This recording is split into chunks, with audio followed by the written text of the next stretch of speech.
ఈసారి ఎన్నికలు అరవలేదు. ఫలితాలలో చాలా గట్టిగా మాట్లాడాయి. 2 విడతల సర్పంచ్ ఎన్నికలు పూర్తయ్యాయి. చాలా మంది అడుగుతున్నారు, ఎవరు గెలిచారు, ఎవరు ఓడారు అని. అయితే ఈ వీడియోలో మనం ఎవరు గెలిచారో కాదు, గ్రామాలు ఏం చెప్పాయో చూద్దాం.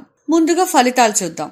కాంగ్రెస్ 2297 సీట్లు సొంతం చేసుకుంది. బీఆర్ఎస్ 1191 సీట్లతో సరిపెట్టుకుంది.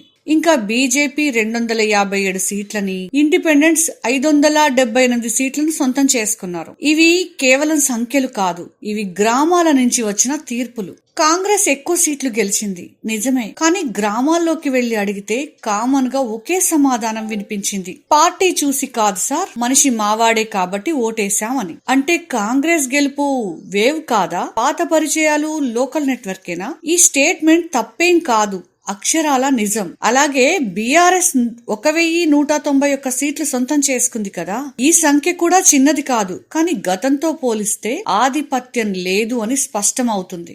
బీఆర్ఎస్ అధికారంలో లేని పార్టీగా ఇటు క్యాడర్ విషయంగా కన్ఫ్యూజన్, అటు దిశ స్పష్టత లేదు. కొంతమంది కార్యకర్తలను అడిగితే ఎవరిని ఫాలో అవ్వాలో తెలియలేదు సార్ అంటున్నారు. ఇదే ఓ పార్టీ డౌన్ ఫాల్ లో ఉంది అనడానికి సంకేతం. ఇప్పుడు అసలు కథలోకి వద్దాం. 257 సీట్లు గెలుచుకుంది కదా బీజేపీ. కొంతమంది అంటారు ఇవేం పెద్ద సంఖ్యలు కావు అని, కానీ గ్రామ రాజకీయాలు అర్థమైతే ఇదే అసలు బలం అనే సూక్ష్మం అర్థమవుతుంది. బీజేపీ గెలిచిన చోట అధికారంలో లేదు, పెద్ద వ్యవస్థ లేదు, అలాగని డబ్బు పంచలేదు. ఉన్నది ఒక్కటే, బలమైన క్యాడర్, అభివృద్ధి దిశగా అడుగులు వేసే ఐడియాలజీ, మనసులను గెలుచుకున్న నమ్మకం. అర్బన్ కే పరిమితమైన బీజేపీ ఇప్పుడు రూరల్ లో దూసుకుపోతుంది. బీజేపీ గ్రామాల్లో నెమ్మదిగా పెరుగుతూ వస్తుంది, శబ్దం లేకుండా పనిచేస్తుంది, బలంగా పునాదుల్లోకి వ్యాపించి ఆకాశం అంత ఎత్తుగా ఎదుగుతుంది. ఈ రోజు 257 సీట్లను గెలిచిన బీజేపీ యొక్క రేపటి భవిష్యత్తుని గ్రామాలే చెబుతాయి.